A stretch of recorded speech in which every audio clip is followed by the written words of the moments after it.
안녕하세요. 주의사항의 주의코치입니다. 오늘은 말에 대해 이야기해 보려 합니다. 말이 달라지면 생각이 바뀌고 인생이 달라지니까요. 여기 책을 보세요. 언어를 디자인하라 라고 되어 있는데 언어의 레벨이 인생의 레벨이고 인생이 꼬인다면 먼저 언어를 점검해 봐야 한다고 합니다. 오늘 이러한 내용을 얘기해 주실 유영만 교수님과 세계적인 MC 마루 코치를 함께 모셨습니다. 인사 부탁드립니다. 네, 반갑습니다. 여기가 지금 한국이 아니고요, 미국입니다. 네, 오늘 우리 김주희 대표님을 한 20년 전에 잘못 만나가지고 네. 시작부터 김건모 노래 중에 잘못된 만남이라거든요. 네, 그 만남의 끈이 중간에 끊어지지 않고 여기까지 미국까지 지금 잡혀와가지고 주의사항을 듣고 있습니다. 유튜브를 어떻게 하려면 주의해야 되는데, 근데 제가 오늘 주의사항에 출연해가지고 주의사항의 유튜브 정체성이 뭘까를 생각해봤는데 이렇게 생각했어요. 세계 최초로 발표하는 주의사항의 정체성인데 적어야 되겠네. 네. 가만히 보니까 이 주의사항에 세상에서 삶의 주인공으로 사는 사람들을 초대하더라고요. 네, 그래서 주인공으로 사는 사람들이 주인으로 살아가는 그 사람들이 겪었던 희노애락을 여기 와서 얘기하더라고요. 그래서 이게 주의사항. 마음에 드십니까? 조금 부족한데 생각해 볼게요. 우리 이렇게 한 번도 생각 안 해봤잖아. 이런 관점으로. 그죠? 네네. 역시 오늘 어떤 이야기를 들려주실지 점점 더 기대가 됩니다. 자, 그러면 성공한 사람은 왜 말부터 다른가요? 그리고 정말 천박한 언어를 쓰는 사람들은 왜 그런 건가요? 그 얘기를 좀 해주십시오. 네, 우리가 이제 그 사람을 이렇게 만나서 여러분도 경험을 많이 해보셨겠지만 한 이렇게 2, 3분, 5분 정도 이야기를 해보면 그 사람들이 갖고 있는 생각이나 감정, 과거사, 현재, 미래에 대한 꿈들을 이렇게 자기도 무의식 중에 이렇게 막 이야기를 하잖아요. 그때 말을 할 때 바깥으로 튀어나올 때 그 말을 매개하는 게 바로 이제 언어거든요. 그러니까 이제 언어가 어떤 언어를 쓰는지에 따라서 그 사람의 대충의 인격을 바라볼 수 있어요. 그래서 언격이 전에 인격을 결정한다고 생각하는데 대표적인 사례가 웨이터 법칙이라고 혹시 들어보셨나요? 웨이터 법칙? 네, 네. 웨이터 이렇게 저 식당에 가서 레스토랑에 가서 이렇게 음식을 주문했어요. 주문하는데 주문해가지고 이제 와인을 갖고 왔는데 잘못해가지고 웨이터가 와인을 이렇게 서비스를 하다가 이렇게 잠깐 쏟았어요. 그래서 이렇게 하얀 와인샷이 젖었어요. 여기에 이제 두 가지 반응이 일어나거든요. 한 사람은 이렇게 반응을 해요. 야, 너 매니저 누구야? 나오라 그래. 매니저 불러. 매니저 불러. 이 말에 똑바로 못하고 말이야. 이렇게 얘기하는 사람이 있고요. 또 한 사람 이렇게 얘기하는 사람이 있어요. 어떻게 당신 내가 오늘 샤워도 안 하고 나오는 저기다 옷을 여기다 이렇게 적게 했냐고. 내가 집에 가서 이렇게 샤워하면서 옷 빨아 갖고 오면 되는데 그런 기회를 줘가지고 너무 감사합니다. 자, 그러면 한번 보세요. 첫 번째 웨이터한테 그렇게 공격적으로 발언한 사람하고 두 번째 웨이터를 이렇게 정말 사람? 생각지도 못하게 쩔쩔매게 당황하게 하면서 이렇게 말을 하는 사람하고 여러분은 어떤 사람하고 비즈니스를 하고 싶으세요? 두 번째 사람이요. 몰라. 비즈니스는 둘 다 하고 싶긴 한데. 역시 주의사항은 주의를 많이 요하는 사람일 것 같아요. 그래서 웨이터 법칙이 뭐냐면 우리보다 조금 힘겨운 위치에서 이렇게 뭐 미화원, 청소하는 사람들, 웨이터 서비스, 힘든 육체 노동을 하는 사람들을 대하는 자세를 볼 때 그 사람이 쓰고 있는 언어를 딱 보면 그 사람하고 내가 오랫동안 사귀어야 될지 안 사귀어야 될지를 결정할 수 있다는 거예요. 그쵸. 이게 바로 웨이터 법칙이거든요. 그래서 웨이터한테 함부로 대하는, 함부로 막 언어를 쏟아내고 이런 사람들하고는 인간관계를 끊으라는 거예요. 비즈니스 하지 말고. 네, 그래서 그 사람이 쓰고 있는 언어를 보면 그 사람하고 나하고 계속 사귀어야 될지 아니면 바로 끊어버려야 될지 이런 거를 결정할 수 있는 그 매개체가 바로 뭐냐면 언어거든요. 그러니까 뭔가 다른 사람들은 언어가 달라요. 네, 좋습니다. 교수님이 아마 소설가 배수환님 네, 제가 네. 인용한 걸 제가 봤었거든요. 그래서 네. 언어의 틈새. 네. 와, 이런 말도 제가 틈새 라면은 들어봤는데 이런 표현도 좀 처음 들어봤습니다. 네, 맞아요. 그래서 언어의 틈새가 어떤 의미인지. 맞습니다. 우리가 잠시 전에 아메리카노 커피 마셨잖아요. 그렇죠. 커피가 저마다 맛이 다 다르잖아요. 그 맛의 맛을 이제 다르게 표현해야 되는데 그냥 커피 맛, 죽인다. 그다음에 또 찔린다. 네, 점심 때 우리 점심 먹었잖아요. 뭐 파스타도 먹고 파스타. 피자도 먹고 다 맛이 죽인다. 죽인다. 그리고 바깥의 경치가 아름답고 그런데 저것도 죽인다. 네? 오늘 김주희 대표님 복장 죽인다. 죽인다. 유영만 교수 오늘 멘트는 어떤가요? 죽인다. 죽인다. 이렇게 죽인다. 네. 그러니까 이렇게 무슨 얘기냐면 우리가 바깥에 뭔가를 보면 책을 읽고 감동받으면 그 감동받았을 때 그 바깥에 있는 장면, 나한테 주는 어떤 느낌 이런 것들을 표현할 수 있는 언어가 내 안에 장착돼 있어야 되는데 그냥 바깥의 경치가 너무 아름다운 거야. 그러면 그 아름다운 경치를 표현하는 정말 많은 단어들이 있거든요. 와, 정말 대단하다, 몹시, 훌륭히 뭐 이런 것도 엄청난 거야. 뜻밖이다, 놀랍다 막 이런 게 있어야 되는데 그냥 다 죽이는 거야. 헐, 헐. 대박. 대박, 개. 아무튼 이런 단어가 쓰는 거예요. 그러니까 그 언어하고 바깥에 있는 어떤 느낌과 그 사이에 틈새가 엄청나게 많은데 그 틈새를 메꾸려고 노력하지 않고 그냥 단어를 그냥 헐, 대박, 개, 아름다, 개 죽인다 뭐 이런 단어만 쓰는 거예요. 그러니까 작가들이 평생 하는 일이 뭐냐면 그 틈새를 메꾸려고 언어를 계속 벼리는 거예요. 제가 지금 별이다라는 단어를 썼는데 오랜만에 진짜 멋진 단어가 별이다라는 단어가 사람들 모르잖아요. 대장간에서 모루라고 했죠. 모루. 이렇게 쇠를 받치는 거. 거기다가 쇠를 빨갛게 달궈가지고 망치로 막 두드리는 거를 단련하는 거를 별이다라고 그래요. 그럼 작가들이 평생 하는 역할은 뭐냐면 제가 말씀드린 그 틈새를 메꾸기 위해서 언어를 계속 찾는 거야. 언어를 단련하고 벼려가지고 요 느낌, 요 상황에 적확한 언어를 계속 쓰려고 안간힘을 쓰고 애를 쓰는 건데 사람들은 이제 평상시에 그런 노력을 하지 않잖아요. 틈새를 메꾸려고. 그냥 뭐 대박 죽인다. 그러니까 틈새가 계속 점점 벌어져. 근데 작가들은 틈새를 더 좁히려고 노력을 해. 그래서 작가들의 책을 우리가 읽어야 되는 이유가 바로 이런 틈새를 메꿀 수 있는 언어를 자꾸 배우기 위해서 하는 거죠. 그래서 그 틈새가 점점 벌어질수록 사람은 언어가 점점 천박해지는 거고 틈새가 점점 좁아지면서 언어가 점점 이렇게 개발이 되면 내 생각과 느낌을 그만큼 더 많은 경우의 수를 이렇게 표현할 수 있는 가능성이 열리는 거죠. 예. 그게 별이다라는 틈새를 별이다, 메꾸다 이런 단어라고 보시면 될 것 아주 같습니다. 작은 단어의 힘도 연상되어 이제 생각이 나는데 뭐 간단히 자기소개할 때라든가 무슨 스피치를 해야 될 때 자기도 모르게 이런 벼려둔 단어들이 자기 주머니에 없으면 동일한 음만 계속 한다든가 저저저만 한다든가 아만 한다든가 이런 상황들이 그렇죠. 생기죠. 자기 총알을 좀 갖고 있는 거야, 벼린 총알을. 네. 그러나 그리고 그럼에도 그래서 뭐 이렇게 가지고 있으면 훨씬 더 벼려진 언어를 쉽게 사용하는 방법일 수도 있어요. 네. 물론 이렇게 교수님처럼 단어와 단어 사이에 그 단어 사이 단어마저도 너무나 아름다운 그러한 책을 쓰고 글을 쓰는 분도 계시지만 일반인들에게는 내가 네. 너무 몇 개의 단어로 돌려막기 하고 있는 거야, 자기 맞아요, 인생에서. 맞아요. 그러니까 이제 그런 부분들을 좀 우리가 돌아볼 수 있는 굉장히 좋은 코멘트였다고 생각이 됩니다. 유머의 8, 90%가 다 언어의 변주거든요.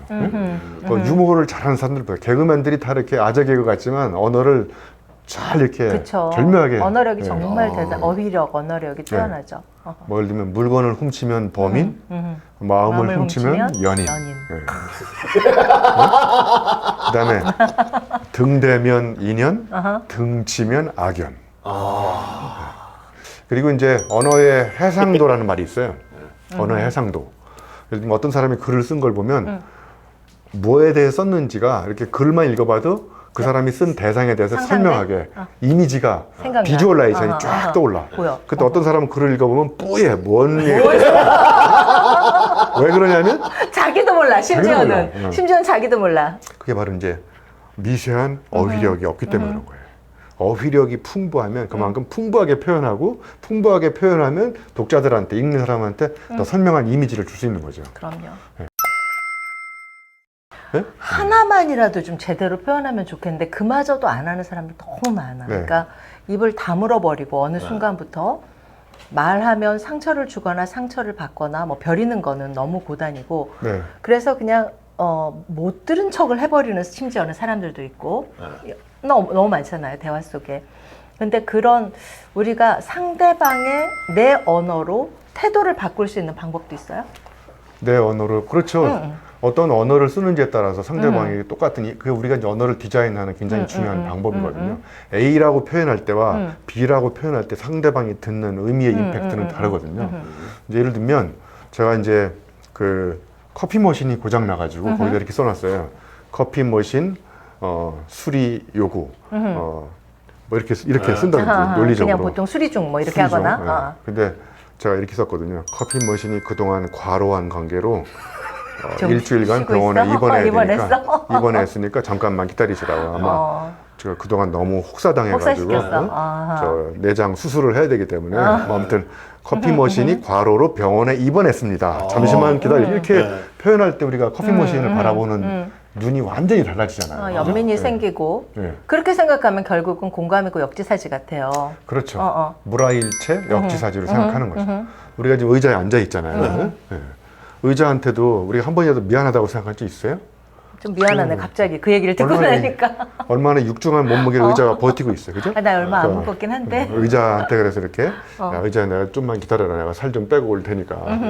뭐 아무튼 물건과도 사물에 사물과도. 대해서도 그리고 이 노트북이 얼마나 고생을 많이 해서 저한테 책을 100여 권이나 쓴 노트북이잖아요. 진짜. 고맙죠. 저는 일주일에 한 번씩 얘 데리고 샤워도 시켜주고 사우나도 같이 가고 이렇게 청소도 해주고 노트북을 이렇게 어루만져 주는 거죠.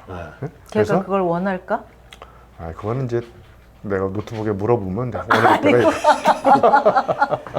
아무튼 언어 디자인을 해서 언어를 표현하면 그만큼 더 상대방한테 의미 있는 전달력을 투사할 수 있는 거죠. 근데 듣고 보니까 이게 그냥 되는 게 아니네요. 사실 그죠? 이렇게 언어를 디자인하고 아까 그 틈새를 메우고 벼르고 버리는 것도 이렇게 어휘를 늘리는 것도 사실은 의지적인 노력이 필요한 부분이네요. 엄청나게. 그렇죠. 근데 중요한 사실은요, 대단한 어휘력이 필요한 게 아니라 언어의 위치, 배치를 바꾸면 언어의 가치가 높아져요.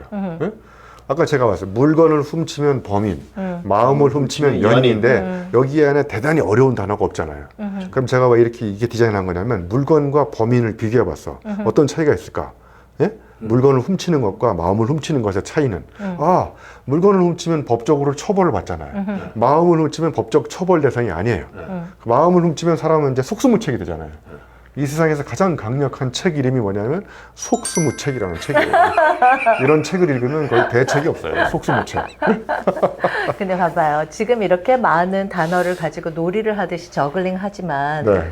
그 단어의 풀이라고 해야 되나? 그게 네. 적으면 배치를 바꿀 수도 없어. 아는 단어의 한계가 거기까지밖에 없기 때문에. 그러니까 진짜 그러니까 어허. 결론적으로 얘기하면 이제 책을 많이 읽어야 됩니다. 어휘력의 가장 큰 강력한 텃밭은 어디냐면 책입니다. 책. 책을 읽으면 특히 문사철, 문학, 역사, 철학책을 읽어야 어제와 다른 개념을 습득할 수 있거든요. 문사철을 읽어라. 뭐가 됐든 무슨 책이든. 네. 그렇다면 구체적으로 우리가 내 언어의 레벨이 도대체 어느 정도나 되는 걸까 궁금할 수 있잖아요. 네. 그런 부분에 대해서 언어의 레벨을 높이는 방법, 실질적인 그런 게 있으면 네. 얘기해 주세요. 우리가 이제 그 사전 있잖아요. 사전. 네, 사전을 한자로 쓰면 죽을 사자, 앞전자, 죽기 전에. 죽기 이제 전에? 사전도 있고 말씀 사자 이렇게 사전도 있잖아요. 아니, 나 진짜로 죽기 전에 보는 건 줄 저도 알았는데. 지금 꽉 빠져들고 있었어요, 이거. 그러니까 사전, 죽기 전에 꼭 만들어야 될 사전. 이게 한 사전, 7가지가 있는데 자기 인생에서. 네, 그렇죠. 그 자세한 걸 아시려면 언어를 디자인하는 책을 사보시고요. 그 중에 제가 일부만 말씀드릴게요. 다 말씀드리면 책을 안 살 것 같아서. 자, 예를 들면 신념 사전 이런 게 있어요. 신념 사전. 신념 빌립? 사전은 뭐냐면 신문? 빌리프. 빌리프. 신념. 간단하게 이런 거야. 국어 사전에서 그 나와 있는 모든 추상명사들이 있잖아요. 철학, 뭐 열정, 사랑, 신념 뭐 이런 거 있잖아요. 뭐 혁신 뭐 이런 거. 그러면 이런 것들을 나의 관점으로 재정의를 내리는 거예요. 자기가? 네? 예를 들면 통상관념 사전이라는 책이 있거든요. 거기에 보면 그 저자가 바보를 이렇게 정의를 내렸어요. 바보가 사전에 써보면 어떻게 써있냐면 뭐 지능이 부족한 사람. 그게 아니라 자기 생각으로 다시 정의를 내렸어. 바보는 나와 같이 생각하지 않은 모든 사람. 이게 바보야. 재밌잖아요. 네?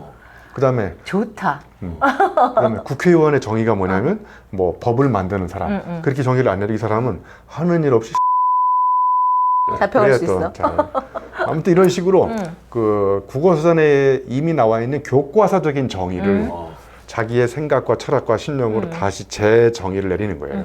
예? 정의를 바꿔야 바꾼다. 정의를 바꿔야 예, 이 세상이 정의로운 세상이 다시 옵니다. 그리고 내가 바꾼 정의대로 세상은 다르게 보이는 거예요. 예를 들면 진짜 그래요. 프레임에 따라서. 와인이 정의가 뭐야? 와인. 와인. 예. 뭐 와인 포도로 숙성해서 만든 술, 예. 포도로 만든 술 이렇게 해가지고 감동받는 사람 없잖아요. 나 많이 발전됐네. 듣자마자 누워있는 사람인가? 이렇게 생각했어. 역시 많이 누워 있는 사람. 누울 왔자. 어. 와인은 병 안에 든 시다. 병 안에 든 시가 와인이야. 아. 우리가 와인을 마시는 건 시를 마시는 거야. 어. 갑자기 땡기잖아요. 그죠? 아, 시인이야, 시인. 다음부터는 우리 와인을 마시면서 이렇게 땡깁시다. 아무튼 뭐 이런 식으로 생각하는 게 신념사전. 자, 그럼 정리하면 신념사전은 국어사전에 있는 모든 단어를 주워다가 하루에 한 두세 개씩만 나의 생각으로 제 정의를 내리는 거예요.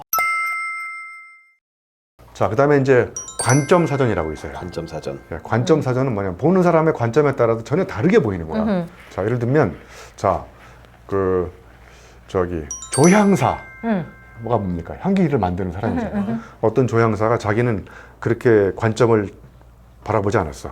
나는 공기 중에 떠다니는 입자들을 주워다가 만들어 가지고 요걸 그 상대방의 그 딱 정확하게 그 사람의 컬러나 스타일에 맞는 향기를 작곡하는 나는 향기 작곡가라고 해요. 멋있다. 향기 작곡가. 이런 거 닭살, 이런 거 닭살. 우리 아까 마루 선생님하고 밥 우리, 먹다가 월드스타 MC 이런 거보다 우리 마루 선생님의 업의 본질은 내가 보기에 스테이지 디자이너야. 무대 디자이너. 그러니까 스테이지 디자이너라면 업의 본질을 완전히 바꾼 거잖아요. 관점이 180도 바뀌잖아요. 디자이너 선생님. 와, 스테이지 디자이너. 네. 우리 집 마루 좀 스테이지. 대학 교수 이런 거보다 진부하죠. 저는 지식 생태학자 이렇게 관점을 바꿔 저희 업의 본질을 지식 생태학자 그러면 전 세계 지식 생태학자는 저 혼자밖에 없어요. 그리고 또 겨울에는 동태학자, 동태학자. 여름에는 노가리학자. 노가리학자. 이제 노가리를 많이 풀고 있는데 저는 지식 노가리학자를 이렇게 등단. 이런 게 이제 관점 사전입니다. 자기가 하고 있는 업의 본질을 전혀 다른 관점으로 제 정의를 내리면 여기서 또 이제 삶의 혁명이 일어나는 거죠. 예를 들면 집에 가면 우리 김주희 대표님 집에 가면 이제 CFO야, Chief Finance Officer야. 그러면 이제 재무적으로 막 머리를 굴리는데 이제 김주희 대표님 남편분이 이제 한 잔 하고 들어오셔가지고 이렇게 아니야, 당신은 우리 집에 재무 책임자가 아니 내가 업의 본질을 잘못 정해줬어. 당신은 우리 집의 최고 행복 책임자야. 해피니스야, 해피니스. Chief Happiness Officer CHO로 바뀐 거예요. 그러면 이제 김 대표님 그때부터 우리 남편을 내가 어떻게 하면 가장 행복하게 만들어줄까? 우리 집을 세계에서 가장 행복한 삶의 터전을 어떻게 하면 그리고 이제 또 뭐 우리가 좀 한번 생각해 볼 만한 사전 중에 하나가 감성 사전이라고 있어요. 앞에 두 사전이 주로 이제 논리적으로 이렇게 굉장히 이성적으로 정의한 거라고 그러면 감성사전. 감성 사전은 시인의 마음으로 시심. 이게 제일 좋다. 시심. 네. 심안, 시심. 마음 심자, 눈 안자. 심안, 마음으로의 눈으로 정의를 한 거예요. 예를 들면 햄버거를 딱 보면 햄버거를 보면 침이 나온다. 이건 유관이 있는 거예요. 유관. 응? 햄버거를 먹으면 살찐다. 이건 뇌안.